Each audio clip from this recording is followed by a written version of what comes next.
देशव्यापी आम्ही अनेक दिवसापासून आपल्या केंद्राचे आमचे मंत्री, आमच्या विभागाचे मंत्री आदरणीय जे.पी. नड्डाजी, कारण त्यांच्याकडे दोन्ही विभाग आहेत, केमिकल अँड फर्टिलायझर मिनिस्ट्री आणि त्याच्यानंतर आरोग्य विभाग, हे दोन्ही विभाग त्यांच्याकडे असल्यामुळे आम्ही त्यांना अनेकदा निवेदनं दिली.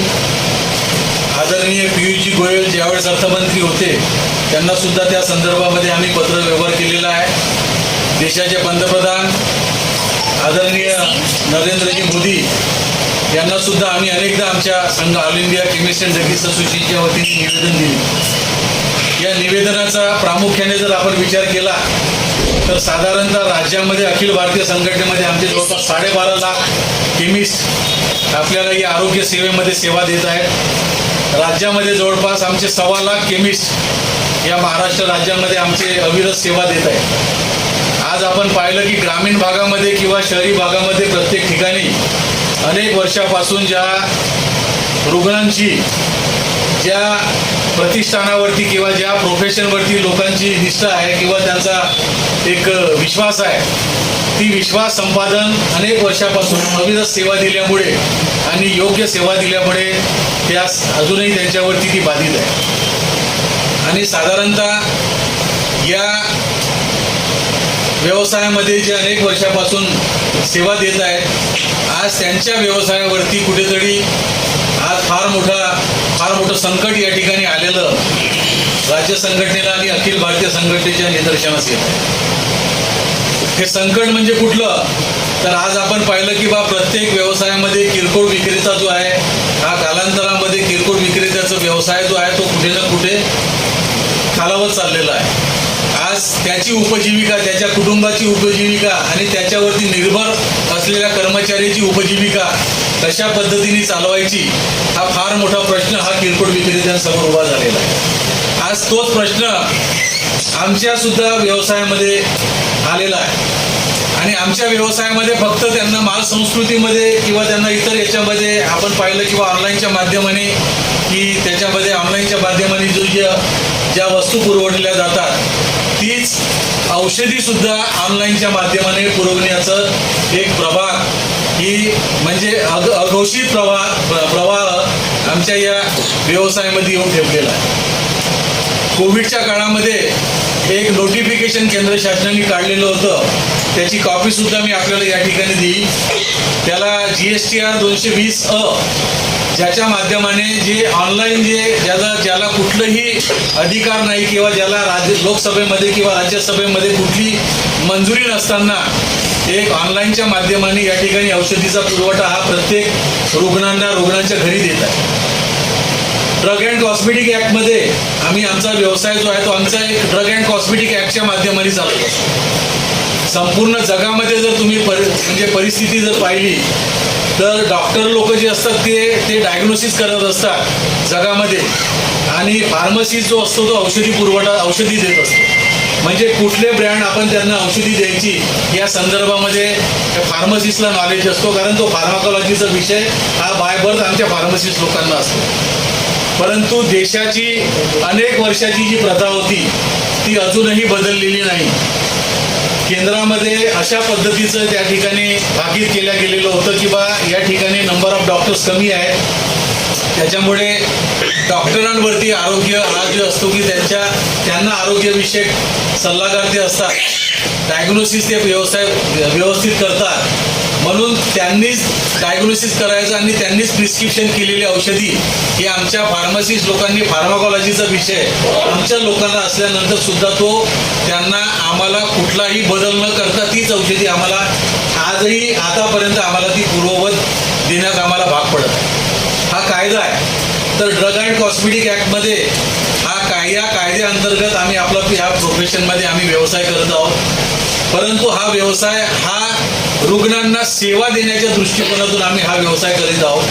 आणि आजही संबंध भारतामध्ये तुम्ही जर पाहिलं तर अनेक ठिकाणी अनेक डॉक्टरांच्या हाताने अनेक रुग्णांची म्हणजे त्यांना म्हणतो की डायग्नोसिस प्रॉपर न झाल्यामुळे त्यांचा उपचार योग्य पद्धतीने न झाल्यामुळे अनेक रुग्णांची या ठिकाणी जीव जाताना सुद्धा आपण पाहिलेला आहे. परंतु संबंध भारतामध्ये आमच्या फार्मसिस्ट लोकांच्या माध्यमाने जो काही औषधी पुरवठा होतो त्या औषधी पुरवठाच्या माध्यमाने कुठल्याही रुग्णांची आजपर्यंत जीवहानी झालेली नाही.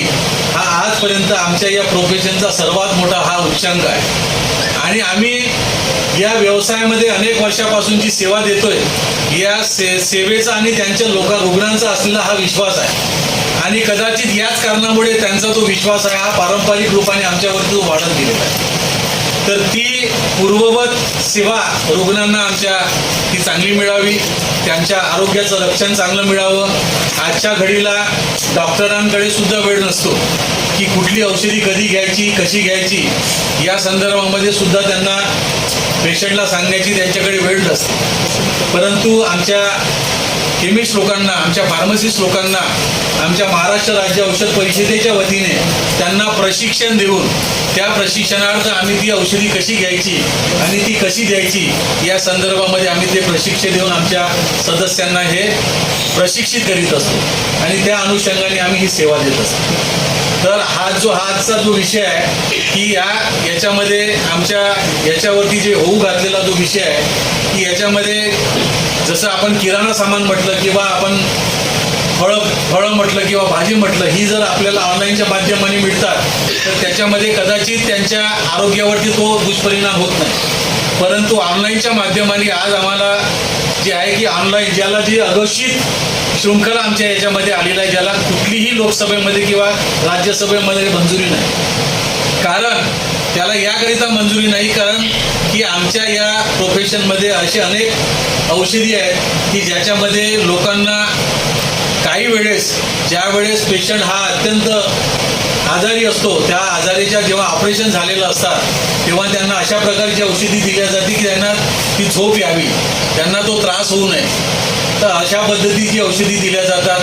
काही वेळेस आपण पाहिलं की गर्भपाताच्या ज्या गोळ्या असतात त्या डॉक्टर लोकांना मंजुरी घेऊन म्हणजे ज्यांना मंजुरी दिलेली आहे केंद्राने किंवा राज्याने अशा डॉक्टरांच्या वतीने ती गर्भपाताच्या गोळ्या कशा पद्धतीने घ्यायच्या आणि त्यांच्या सल्ल्याने कशा घ्यायच्या किंवा ते प्रशिक्षण आमच्या लोकांना असल्यामुळे या सगळ्या गोळ्या आपण कशा घ्यायच्या या संदर्भामध्ये सुद्धा आमचे लोक माहिती देत असतात. तिसरा महत्त्वाचा मुद्दा की याच्यामध्ये आपण पाहिलं की काही औषधी अशा असतात की ज्याच्यामध्ये आपण हॅबिट फॉर्मिंग ड्रग्स आपण पाहतो की ज्याच्यामध्ये लोकांना त्या गोष्टीची सवय लागली पाहिजे अशा प्रकारच्या सुद्धा औषधी याच्यामध्ये असतात. आज आपण पाहिलं की ज्या नशा ज्याच्यामध्ये येतात असे आपण जर पाहिलं की आपण दारू किंवा याच्या ज्या नशा असतात 3 ते 4 घंटे किंवा 5 घंटेच्या नशा असतात.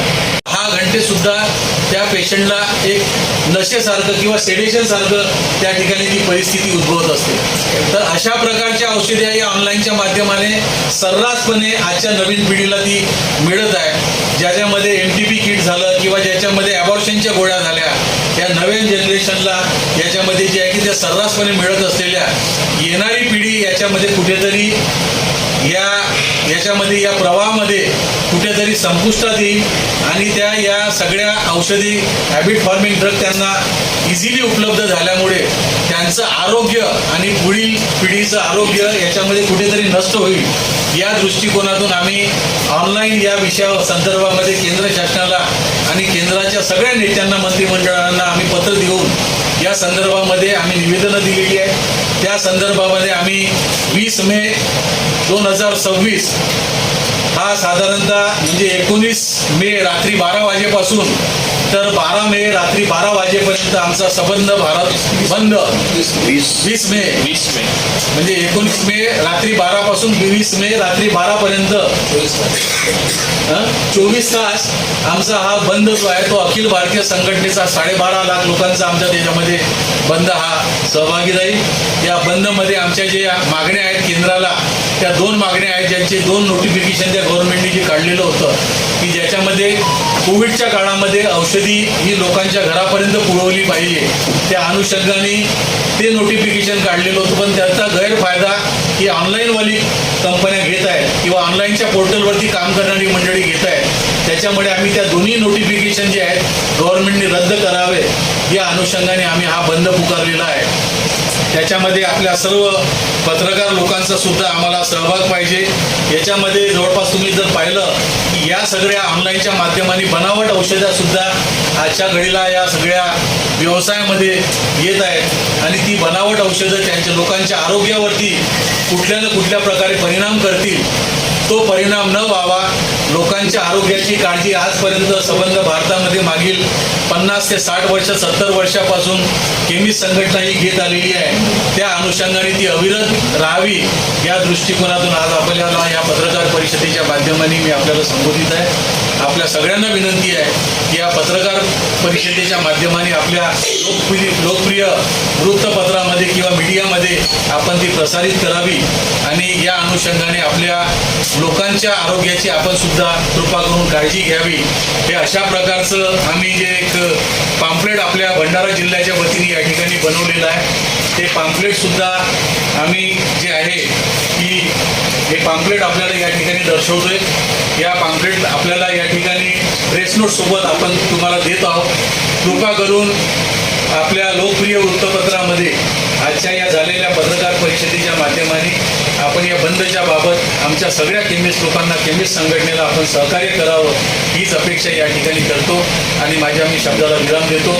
या संदर्भामध्ये आपले कुठलेही प्रश्न जर असतील तर कृपा करून आपण ते विचारावे. त्या संदर्भामध्ये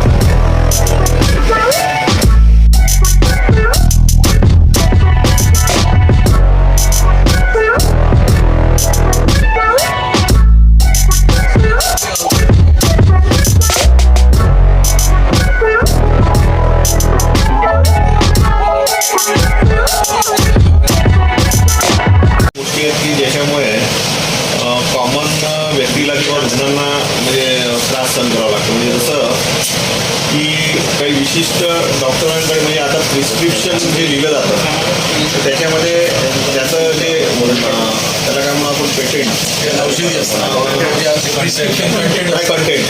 कंटेंट लिहिण्याऐवजी त्या ठिकाणी कंपन्यांचं नावं लिहून जे औषधी डॉक्टरांमार्फत लिहिले जातात. या संदर्भामध्ये कधी आपण अशी मागणी केली नाही का? कारण या संदर्भामध्ये आता असं दिसतंय की बा प्रत्येक डॉक्टरांचे वेगवेगळे मेडिकल तयार झाले. एक्झॅक्टली. तर त्याच्यामुळे तुम्ही जे परंपरागत व्यवसाय करणारे जे आहेत आणि जे औषध दुकानं म्हणजे आता कसं झालं की ज्याचं डॉक्टरांसोबत अटॅच असेल तर त्याचं मेडिकल चालतो.